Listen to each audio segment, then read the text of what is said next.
नमस्कार दोस्तों। तो आज हम बात करने वाले हैं information about the IV fluid. स्वागत है आप सभी का मेडिकोस इन्फॉर्मेशन में। आज का हमारा टॉपिक है information about the IV fluid. इसके पहले वाले वीडियो में हम लोग देख चुके हैं कि इन्फॉर्मेशन इंजेक्शंस के बारे में कि 4 टाइप्स के इंजेक्शंस होते हैं और वो इंजेक्शंस को बॉडी के अंदर कैसे इंसर्ट किया जाता है और उनका रोल क्या है हमारी बॉडी के अंदर। ठीक है, तो आज हम देख लेते हैं कि जो सलाइन होती है, जो फ्लूइड होता है, वो हमारी बॉडी के अंदर कैसे वर्क करता है, उसके अंदर क्या क्या कंटेन होता है।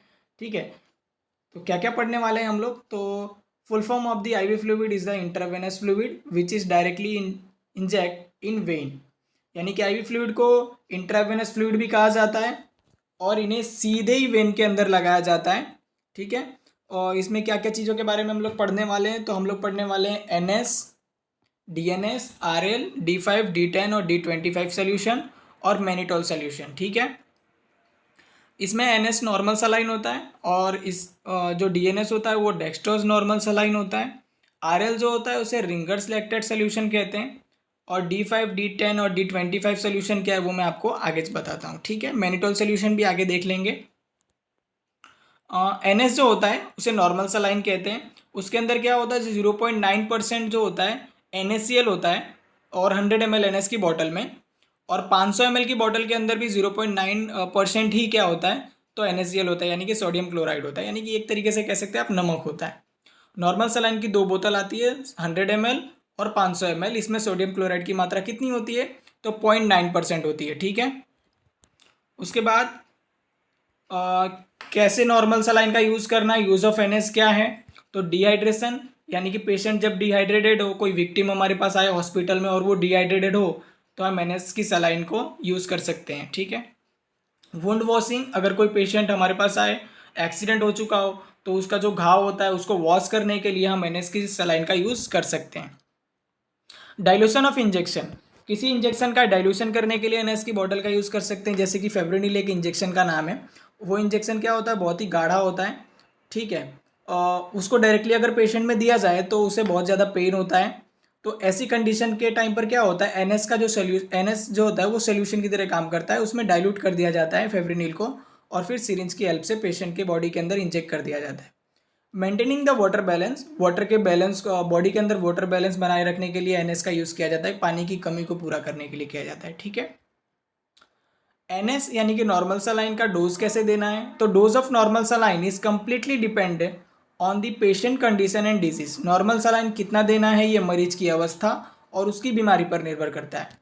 2000 से लेकर के 3000 ml तक 24 घंटे के अंदर पेशेंट को दिया जा सकता है, यानी कि मरीज को लगभग 2000 से 3000 ml 24 घंटे के अंदर दे सकते हैं। नोट जो भी है, जितने भी सलाइंस के बारे में आप नोट पढ़ेंगे वो नोट आपको हमेशा ही याद रखने का ट्राई करना होगा। ठीक है, इसमें नोट क्या है, तो यदि किसी पेशेंट को ब्लड प्रेशर की समस्या हो तो आप नॉर्मल सलाइन नहीं देना चाहिए। अगर कोई पेशेंट हमारे पास आए, उसकी बीपी बहुत ज़्यादा बढ़ चुकी हो, तो आप कभी भी उसे एनएस रिकमेंड नहीं करना चाहिए, यानी कि एनएस की बॉटल उसको सलाइन को नहीं लगाना चाहिए।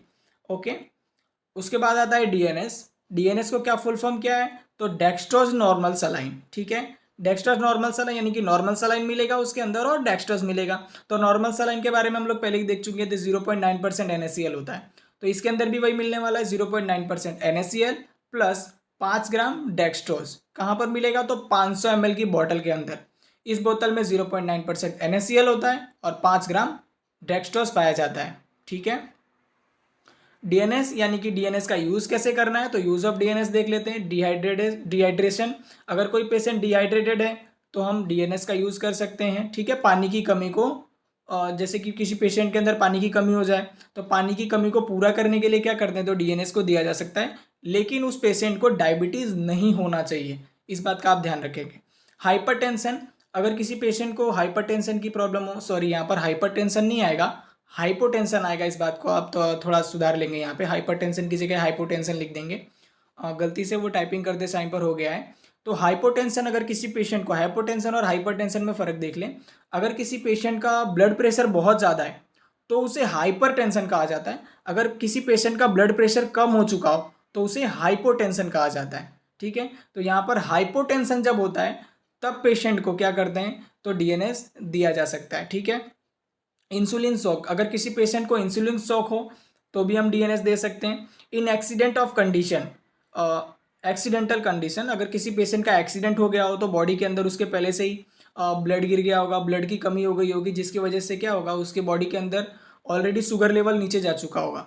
तो हम क्या करते हैं, एक्सीडेंट कंडीशन के ऊपर भी क्या करते हैं, डीएनएस को दे सकते हैं। ओके, उसके बाद आता है डोज ऑफ डीएनएस। डीएनएस का डोज कैसे देना है, तो quantity of dextrose normal saline is depend on the patient condition and disease.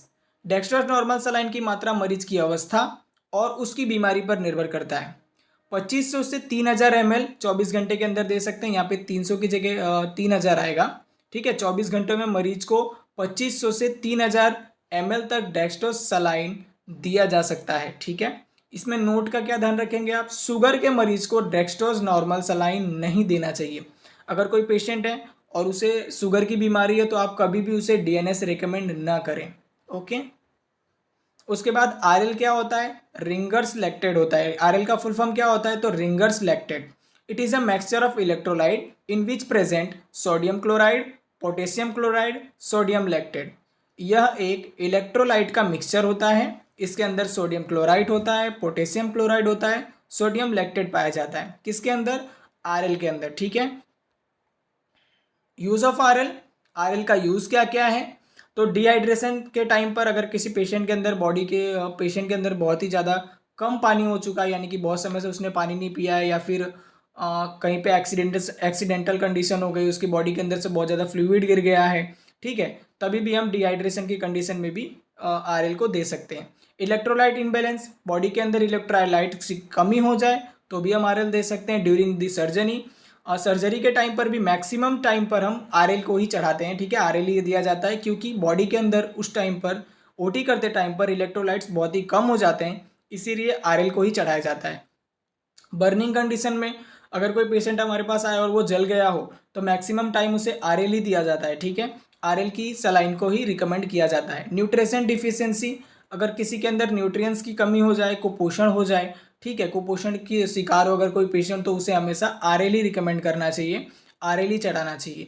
Hypotension की प्रॉब्लम हो जाए, आपको मैंने पहले बता दिया, हाइपोटेंशन यानी ब्लड प्रेशर कम होने पर, अगर किसी पेशेंट का ब्लड प्रेशर कम है, हाइपोटेंशन है उसको, तो हम आरएल दे सकते हैं। It is a suitable for the diabetic patient, और अगर किसी पेशेंट को डायबिटीज़ है तो भी हम आरएल दे सकते हैं, लेकिन हमने डीएनएस में देखा कि वहाँ पर अगर पेशेंट को डायबिटीज़ है तो नहीं दे सकते हैं। ठीक है, ये उसकी नोट थी। Okay, dose of RL, RL का डोज कैसे दें, तो dose of RL is dependent on the patient condition and disease. Ringer lactate कितना देना है ये मरीज की अवस्था एवं बीमारी पर निर्भर करता है। 500 ml से 1000 ml 24 घंटे के अंदर दे सकते हैं। ठीक है, मरीज को यहाँ पर 100 की जगह 1000 आएगा। ठीक है, 24 घंटे के अंदर 500 से 1000 ml तक पेशेंट को दिया जा सकता है। उसके बाद डेक्सट्रोज क्या होता है, तो डेक्सट्रोज क्या क्या होता है, तो D5 आता है, इसके अंदर तीन आपको देखने को मिल जाएगा, D5, D10 और D25। D5 क्या होता है, तो 5 ग्राम डेक्सट्रोज मिलता है 100 ml के अंदर, और D10 में क्या होता है, तो 10 ग्राम डेक्सट्रोज मिलता है 100 ml के अंदर, और D25 में क्या होता है, तो 25 ग्राम डेक्सट्रोज मिलता है 100 ml के अंदर। ठीक है, यूज़ कैसे करना है, इसका यूज़ क्या होता है, कहाँ पर यूज़ करेंगे, तो डिहाइड्रेशन की कंडीशन में, यानी कि पानी की जब कमी हो जाए बॉडी के अंदर, तो हम डेक्सट्रोज सोल्यूशन का यूज़ कर सकते हैं। ठीक है, वीकनेस हो जाए, बॉडी के अंदर कमजोरी आ जाए, तो भी हम डेक्सट्रोज सोल्यूशन दे सकते हैं। डिजीनेस हो जाए, चक्कर आने की जैसी कंडीशन हो जाए, चक्कर आए किसी को, तो भी हम D5, D25 दे सकते हैं, depend on the patient condition. अगर पेशेंट को बहुत ही ज़्यादा हो गया है तो D25, और अगर कम है तो D5 भी दे सकते हैं। अगर किसी पेशेंट के अंदर बहुत ही ज़्यादा कम हो जाए शुगर लेवल, तो भी हम इसका यूज़ कर सकते हैं। किसी पेशेंट को बहुत ज़्यादा शुगर कम हो जाए तो भी हम D25, D10 या D5 का यूज़ कर सकते हैं। ठीक है, डोज कितनी मात्रा में देना चाहिए, तो 2000 से लेकर के 3000 ml तक 24 घंटे के अंदर दे सकते हैं, यानी कि 24 घंटे में 2000 से 3000 ml तक मरीज को दिया जा सकता है। ओके, मैनिटोल सोल्यूशन क्या होता है, तो this is the type of the diuretic solution. It means it increase the volume of the urine. यह एक ड्यूरिटिक सोल्यूशन है, अर्थात ये यूरिन की मात्रा को बढ़ा देता है। अगर हमारे पास कोई पेशेंट आए और वो ऐसा कहे कि 2 दिन या 2.5 दिन हो गए, 3 दिन हो गए, लेकिन पेशेंट का यूरिन पास नहीं हुआ अभी तक, ठीक है, तो ऐसी कंडीशन में पेशेंट का यूरिन पास कराने के लिए जो सोल्यूशन दिया जाता है उसे बोलते हैं मैनिटोल सोल्यूशन। ठीक है, आप जैसे ही पेशेंट को मैनिटोल सोल्यूशन देंगे उसका यूरिन पास होना शुरू हो जाएगा। ठीक है, इसमें क्या क्या पाया जाता है, तो 20 ग्राम मैनिटोल सोल्यूशन 100 ml के अंदर मिलता है, यानी कि 100 ml में 20 ग्राम मैनिटोल सोल्यूशन पाया जाता है। ठीक है, तो आज के लिए इतना रखते हैं। Thank you for the watching the video. Do like share comment and subscribe the channel. Thank you.